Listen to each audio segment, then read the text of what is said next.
கடைசி பையங்கிறதுனால ரொம்ப செல்லமாக வளர்த்துருவாங்க. ஆரியக்குடியில் பிறந்த அந்தணன் அவன். அத நல்லா கவனமா வச்சுக்கங்க. அந்தணன் அவன். அதனால வீட்டுக்கு அடங்காம இருப்பான். என்ன பண்ணான்னு தெரியாது. திடீர்னு "நீ சரியா வீட்டுக்கு அடங்க மாட்டேங்கிற, நீ போன்னு" சொல்லிட்டு ஒரு ராஜாட்ட போய் வேலைக்கு சேர்ந்துருவான். வீட்ட விட்டு ரொம்ப தூரத்துக்கு போயிருவான் அவன். அப்புறம் அவனுக்கு ஒரு கல்யாண வயசு வந்த உடனே வீட்ல இருக்கிற சகோதரர்கள்லாம் சேருவாங்க. பையனுக்கு வயசாகி போச்சு, நம்ம கல்யாணம் பண்ணுவோம்னு சொல்லிட்டு அவன போய் கூட்டிட்டு வரதுக்காக அந்த சிற்றரசன்ட்ட போய் கூட்டிட்டு வருவாங்க. வர்ற வழியில ரொம்ப தூரம் நடந்து வந்துட்டு இருப்பாங்க. தாகம் எடுத்துரும். என்ன பண்றதுன்னு தெரியாம ஒரு சிற்றோடை இருக்கும். அந்த ஓடைக்கிட்ட போய் தண்ணி குடிச்சிட்டு வரேன்னு சொல்லிட்டு அவன் போவான். போனாக்கா அங்க ஒரு பாட்டு சத்தம் கேட்கும்.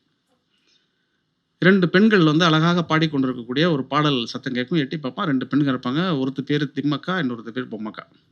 இந்த 2 பேரையும் அவன் பார்த்துருவான். இந்த கதையில சினிமால எடுக்க முடியாத ஒரே காட்சி என்னன்னா, இந்த முத்துப்பட்டனுக்கு பார்த்த உடனேயே 2 பேர் மேலயும் லவ் வந்துரும். நம்ம சினிமா நடிகர்களுக்கு ஒருத்தர் மேல தான் லவ் வரும். அதுல 2 பேர்ல யாரு ரொம்ப அழகா இருக்காங்களோ அவங்க மேல லவ் வரும். முத்துப்பட்டனுக்கு 2 பேர் மேலயும் லவ் வந்துருச்சு.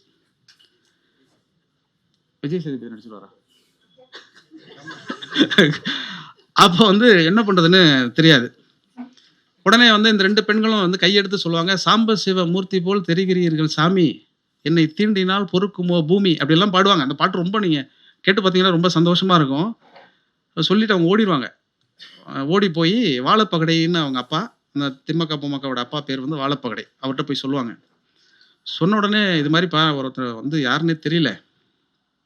என்ன பார்த்தோனே எங்கள கட்டிக்கிறோம்னு சொல்லி சொல்றான்." அப்படின்னு 2 பேர்ல யார கட்டிக்கிறேன்னு சொன்னா, 2 பேரையும் கட்டிக்கிறேன்னு சொன்னான். அப்படின்னோனே, ஐய்யயோ! அவன் ரொம்ப சிக்கலானவனா இருப்பான் போல இருக்குன்னு சொல்லிட்டு அவரு கிளம்பி வருவாரு. கிளம்பி வந்து பார்த்தா இவன் மயங்கி கிடப்பான் கீழ. மயங்கி பார்த்தா அவன் வந்து உச்சி குடுமி இருக்கும்.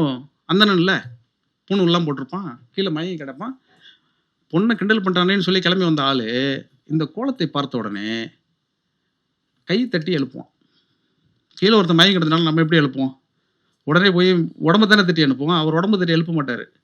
ஏன்னா, இவரு சக்கிலிய குலத்தை சார்ந்தவர். அருந்ததியராக இருக்கிறவர் வாழப்பகடை. அவன் அந்தணனாக இருக்கிறான். மயங்கி கிடக்கிறான். அவன் உயிரை காப்பாற்ற வேண்டும் என்றாலும் கூட தொடக்கூடாது என்பதற்காக கையை தட்டி அவனை எழுப்புவார். அப்புறம் கொஞ்ச நேரம் கழிச்சு அவன் எந்திரிக்க மாட்டான். ஒரு கல்லு பக்கத்துல கிடக்கும். அதை எடுத்து மேல போடுவார்.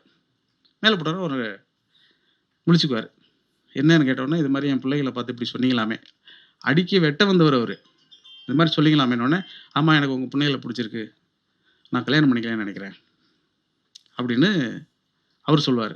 சொன்ன உடனே சொல்லுவாரு, "சாமி நீங்க பார்க்கப்பவே நீங்க அந்தணனா இருக்கிறீங்க. நாங்க வந்து தோள்ல செருப்பு தஞ்சு வைக்கக்கூடிய சாதிங்க. நீங்க நம்ம கல்யாணம் திருமணம் பண்ணிக்க முடியாது.